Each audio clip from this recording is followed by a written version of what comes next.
Hello, welcome back to my channel.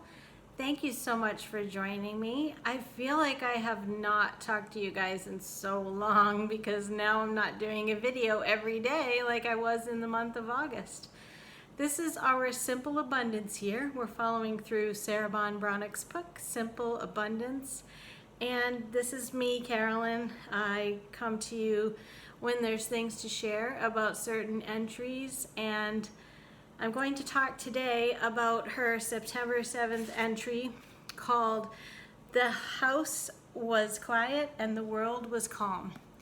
And I chose this one out of the ones that have been in the book for the past couple days because I really can relate to it.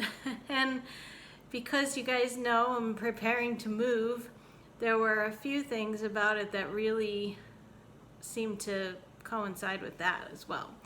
So I hope you'll get something out of it as well. And Sarah has been talking to us in the last couple of days, some continuation of the August subtopics about reading books and her early life as a writer. She's added a lot of personal stories so far into this month, so definitely check those out if you're interested. She also talks more to us about her love of film and recommends a few period pieces that she really likes. So these are the things, and I have a kitty here, my kitty Annabelle, chiming in. These are some of the things that stood out to me from this entry. When we're going through turmoil and challenge, sorrow and difficulty, I find it very, very reassuring to view my present from a vantage point of my future. What do you guys think about that? We had that entry called Back to the Future, right?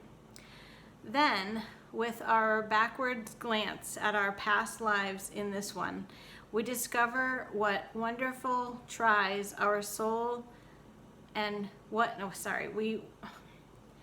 we discover that whatever tries our soul and breaks our hearts now will be remembered as a, quote, period that we courageously sailed through past shoals to safe harbor. Yeah, I could see that. Remember we talked about the poem, The Road Less Traveled? We just had a brief mentioning of it. And I did a study on that poem when I was in college, and one take on that poem is that if you really go back and read the way he's describing the two roads that diverged in the wood, they actually were equal. You know, he even says that in his words. But then at the end of the poem, he says that he would look back and that he would say that he chose the road less traveled and that it made all the difference. But really, was it less traveled? In his mind, in the backstory of remembering it, it was actually different. And that was his spin on it. So that, I kind of connect that to what she's saying here. So imagine if you're going through something really hard right now, and you think about yourself in the future, and you think about, wow, I made it through the storm, and now I'm all the better for it, just like in the poem. I mean, it's not the road less traveled, but you know what I'm saying? That you could look back and see that it got you to where you are, right? Just like we talked about in that looking back to the future entry. Let me know what you think about that. She goes on to say, but here's the very thing that wears us down. The constant contradiction between needing space and the desire to hold on, even if we don't know what to hold on to or why. That's how I've kind of been feeling as I've been deciding what I'm going to keep and what I'm going to let go of. Because I need space. But I know what she's talking about, more like emotional space. But I am trying to decide what to hold on to and if it even matters. You know, who knows what my next move after this will be. And if I have a whole storage unit of stuff thinking that maybe someday I'll have a big place again, that might not even, maybe I move in and I'm getting married to somebody and I don't even need stuff. Anything could happen, right?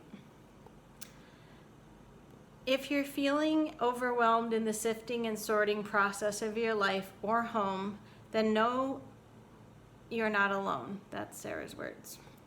We all need a homeopathic rescue remedy. This morning, I let my thoughts drift back to a safe, cozy childhood reverie and how all my favorite rooms were illustrated with comics and books. So she goes on to tell us about how she loved the little golden book stories. Do you remember those? I remember those. I had some favorite ones that I liked. So she goes on to talk about some of her favorite golden books. She says, our constantly changing circumstances ask us to think again about what our absolutes are. Those things that we cannot bear to be without, no matter where we live.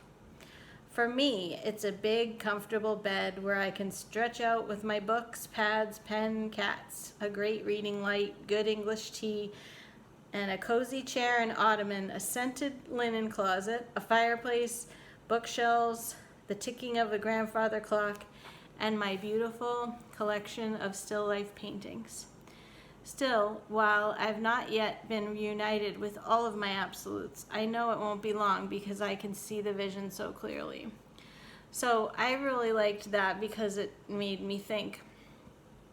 I actually have decided on a place, and it is very small, but such is my life right now. And so I am thinking, what are the things that I absolutely need? Obviously, I need my desks and I need a bed. I would really like to have a nice comfy chair for Annabelle and I. And so I am really getting down to the essentials of what I consider to be the most important things. I've shared with you guys I don't want to lose my bird feeders. That's a big thing for me, but I think I have figured out a way that I might be able to put one out. So hopefully. And I won't have ground to plant flowers in, but I definitely have a way that I can put potted plants and things out. So that's good. So those would be some of my absolutes, but I'm gonna try to do whatever I can to get those. And circumstances being what they are in my life, I'm just very grateful to have the decision made and no longer having to put mental energy and worry into figuring it out. So now I just have the hard part of moving and purging and all that. But I shared with you guys how it was a little over 3 years ago now that I did get rid of tons of stuff last time. So I could do that again on this move as well. And looking around, I'm okay with parting with some things. But I don't want to have a big storage facility, like I said, of just holding on to stuff that just may not matter anyway. And that would be easily replaceable also. But I appreciated Sarah's words here to really hone in on what the absolute musts are. And I also liked her perspective of thinking about a period of turmoil as putting yourself in the future and looking back and thinking about how courageous and how much perseverance you had to get through it. That was encouraging as well. Let's see if there's anything else I want to read. She talks about her little golden books again, how she takes comfort in those. And that's something you could do too if you're having stress. You can return to some of those childhood favorites that we talked about.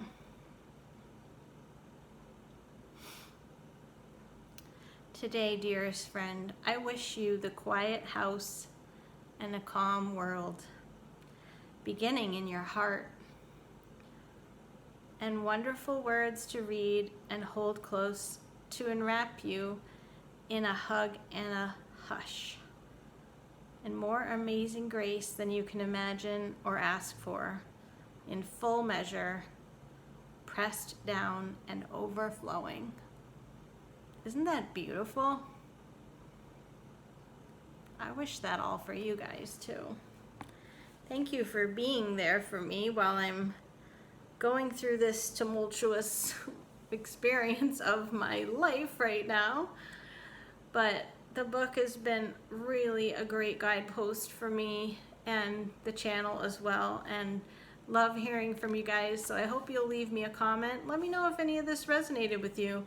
I know that we talked about the home and Marie Kondo and paring things down and living more simply. We've already talked about a lot of those topics earlier in the year, but I wonder if maybe just now you're getting to them, or if you did some things over the summer. So let me know how that's going. And I love that ending, because really the quiet and the calm starts in your heart. And even if you lost everything tomorrow, hopefully you'd still have your kitty, because I can't imagine losing Annabelle. But even if it was just me and my kitty, then I would, and all my belongings were gone, then I would still have my body, my soul, my heart, and I would have to figure it out. So really it is about us at a core level, and all these things around us are just superfluous, right?